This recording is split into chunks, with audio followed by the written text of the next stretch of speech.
Саламатсыздарбы? Сиздер менен Мирлан Батырханов. Бүгүн аябай начар жаңылык, анткени дегенде мен иштеп аткан компания жабылып калды. 2,5 жыл кетирген убактым жөндөн кетти. Ушунчолук чоң команда курдум эле, анын баары бекер жөндөн менет болуп калды. Ушунча убакыт иштедим, ушунча убакыт курдум, бирок ал компания жабылып калды. Эмне кылышымды билбейм. Аябай начар абалда турам. Командамдагы адамдарга эмне дешимди билбейм. Кантип айтышымды билбейм. Алар кандай абалда калат. Алар эми дальше кантишет, адамдарга эмне дешет, мен адамдарга эмне дейм. Жакындарга, тааныштарга эмне дейм. Бул компанияны аябай мактап, бул эң сонун компания деп айткан элем. Кандай кылам билбей калдым. Деген окуя 2,5 жыл мурун менин жашоомдо болгон. 2 жыл эмес экен, 3 жылга жакын мурун болгон. Ушул окуя сиздин дагы башыңызга түшүшү мүмкүн. Өзгөчө сиз жаңы компания менен иштеп аткан болсоңуз.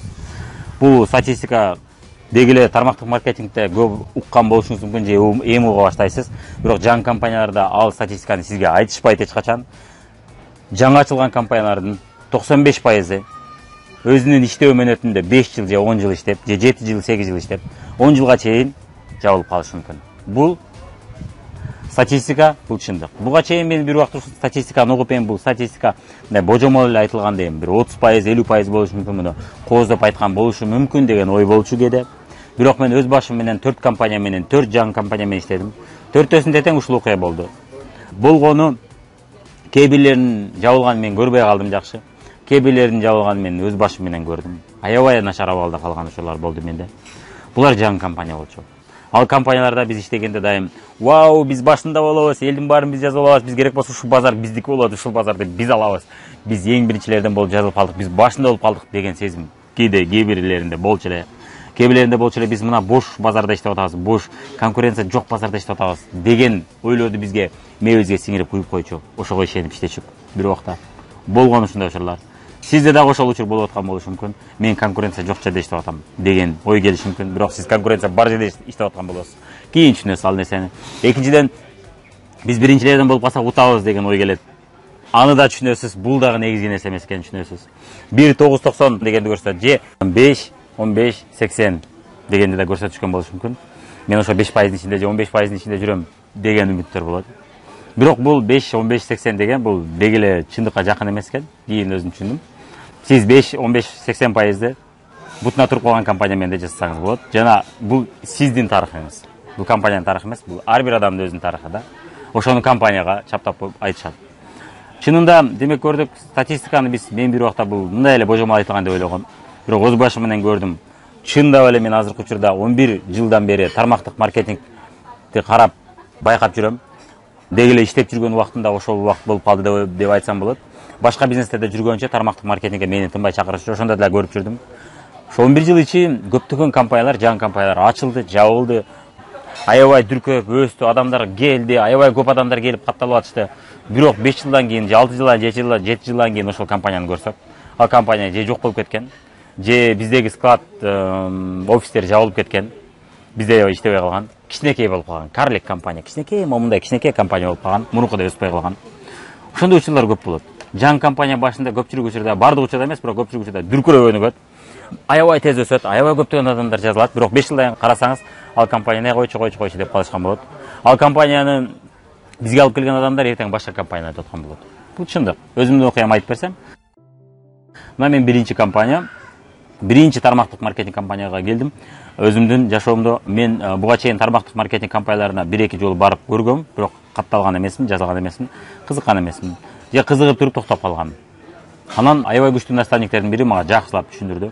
Ошол наставнигиме азыркыга чейин ыраазымын, көп нерселерди үйрөнүп алдым. Мага үлгү болду ал адам. Ошол адам жакшы түшүндүргөндүктөн мен эмнени көрө алдым? Мен кадимки бизнеске караганда 0дон баштаса болот экен. Аз гана акча менен баштап көбөйтүп алса болот экен. Жана бирөөнүн уже бизнесте ийгиликке жеткен адамдын тажрыйбасын алат экенсиң. Офиске аренда төлөп, жанагындай тобокелге барып отурбайт экенсиң.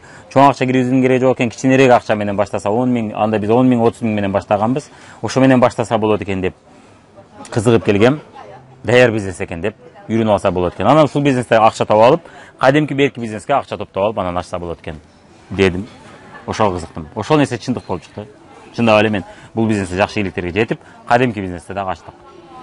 Бирок мен биринчи иштеген компаниям Да, мен 6 ай гана иштедим.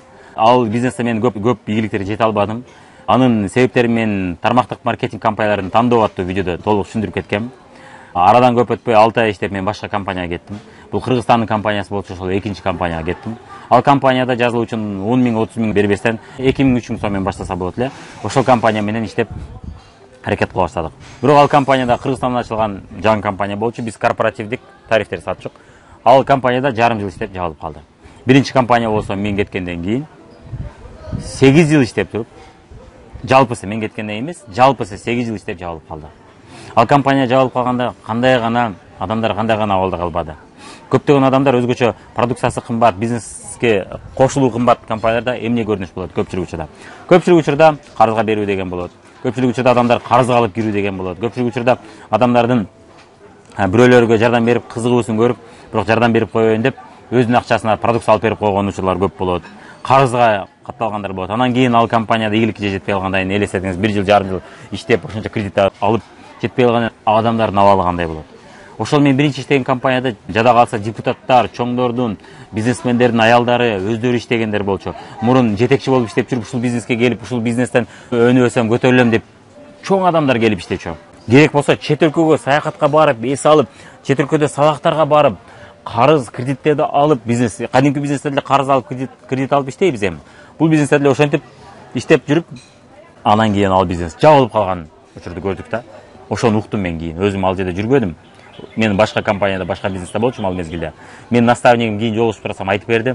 Жада калса кээ бир адамдар келип, дубалда турган сүрөттө келип туруп башына урган учурлар да болду дейт. Башка кээ бир жаңы компанияларда көргөм, уккам, бири-бирин сотко бергендер болгон. Бири-бирин экинчи көргүс болуп, экинчи сүйлөшкүс болуп, бири-бирине мамиле өтө начар болуп калган. Тармактык маркетингди уже көргүм жок деген абалга келген учурларга келишкен. Булардын баары жаңы компанияларда окуя.